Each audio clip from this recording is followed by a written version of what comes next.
പ്രകാശമേ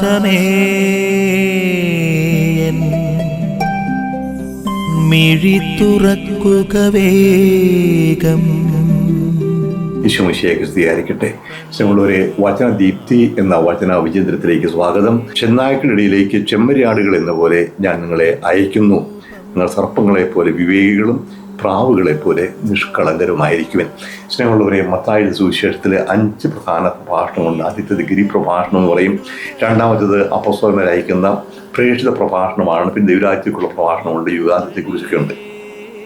ഇവിടെ ശിഷ്യന്മാരെ സുവിശേഷം പ്രസംഗിക്കാൻ പറഞ്ഞയക്കുമ്പോൾ പറയുന്ന കാര്യമുണ്ട്. ഇത് 12 അപ്പോസ്തലന്മാർക്ക് മാത്രമല്ല, സഭയിലെന്നും പ്രസക്തമാണ്. യേശു ശിഷ്യന്മാരെ അയക്കുന്നത് ചെന്നായ്ക്കളിടയിലേക്ക് കുഞ്ഞാടുകൾ എന്ന പോലെയാണ്. അപകടങ്ങളുണ്ടാകും. യേശുവിന് ശിഷ്യന്മാർ ചെമ്മരിയാടുകളെ പോലെ ശാന്തശീലന്മാരായിരിക്കും.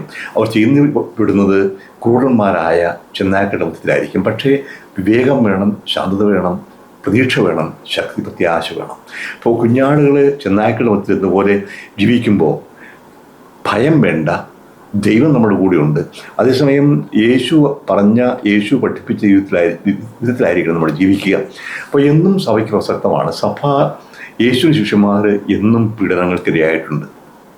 പക്ഷെ ഓർക്കുക, രക്തസാക്ഷികളുടെ രക്തം വിശ്വാസികളുടെ വിത്ത് എന്നൊരു ചൊല്ലുണ്ട്.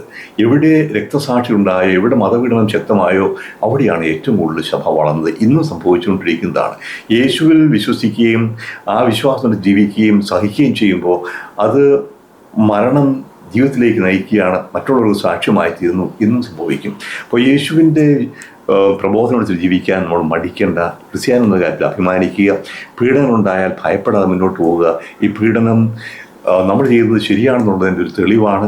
ആ പീഡനത്തിലൂടെ സംഭവിക്കുന്നത് ദുരന്തമല്ല, വലിയൊരു മാറ്റമായിരിക്കും. ഇന്നും ഭാരതത്തിൽ സംഭവിച്ചുകൊണ്ടിരിക്കുക. എന്തുമാത്രം മതപീഡനം ഉണ്ടാകുന്നു. പക്ഷേ അതനുസരിച്ച് സഭ വളരുകയാണ്, തളരുകയല്ല ചെയ്യുന്നത്. അപ്പം മതപീഡനം ഉണ്ടാകുന്നത് ഒരു ഭയപ്പെടേണ്ട കാര്യമില്ല. പൈശാചിക ശക്തിയുടെ ആക്രമണം ഉണ്ടാകും. പക്ഷേ ഈ പൈശാചിക ശക്തികളെക്കാളും ശക്തമാണ് പരിശുദ്ധാത്മാവെന്ന് ഓർക്കുക. അപ്പോൾ നമ്മൾ ദൈവത്തിൻ്റെ ചൈതന്യമനുസരിച്ച്, ദൈവത്തിൻ്റെ വാക്കനുസരിച്ച് ജീവിക്കാൻ ശ്രമിക്കുക. പീഡനങ്ങളെ ഭയപ്പെടേണ്ട. അതേസമയം സമ്പത്തിൻ്റെയും മറ്റ് സമൃദ്ധിയുടെയൊക്കെ പിന്നാലെ പോവുകയാണെങ്കിൽ ദൈവത്തിൻ്റെ വചനമാണോ അതോ മറ്റാരുടെയെങ്കിലും ആണോ നമ്മൾ പ്രവർത്തിക്കുന്നുണ്ട് ഓർക്കുക. ഇപ്പോൾ ദൈവത്തിൻ്റെ വചനമാണെങ്കിൽ തീർച്ചയായിട്ടും എതിർപ്പുണ്ടാകും. ഭയപ്പെടേണ്ട, സന്തോഷത്തോടെ പോവുക, ശിഷ്യന്മാർ ചെയ്തതുപോലെ. അപ്പോൾ കുഞ്ഞാടുകൾ ചെമ്മരിയാടുകൾ ചെന്നായ്ക്കളുടെ മധ്യ എന്നതുപോലെയാണ് നമ്മൾ ജീവിക്കുന്നത് ഓർക്കുക. പക്ഷേ ആ ഭയം കൂടാതെ വിശ്വാസത്തോടെ ധൈര്യത്തോടെ മുന്നോട്ട് പോവുക. വചനം പ്രഘോഷിക്കാൻ മാത്രമല്ല, ജീവിക്കാനുമുള്ള കൃപ തമ്പുരാൻ നമുക്ക് ദാനം ചെയ്യട്ടെ. നിൻ വഴിയേ നടക്ക